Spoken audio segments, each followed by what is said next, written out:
جملہ اور نعمتوں کے ہم نے تمہیں میں سے ایک رسول بھیجے ہیں جو تم کو ہماری آیتیں پڑھ پڑھ کے سناتے اور تمہیں پاک بناتے اور کتاب یعنی قرآن اور دانائی سکھاتے ہیں اور ایسی باتیں بتاتے ہیں جو تم پہلے نہیں جانتے تھے۔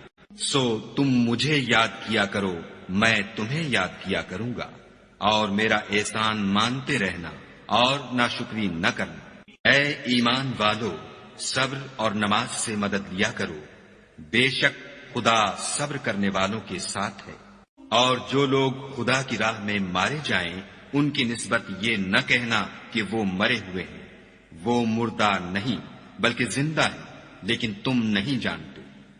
اور ہم کسی قدر خوف اور بھوک اور مال اور جانوں اور میووں کے نقصان سے تمہاری آزمائش کریں گے، تو صبر کرنے والوں کو خدا کی خوشنودی کی بشارت سنا دو۔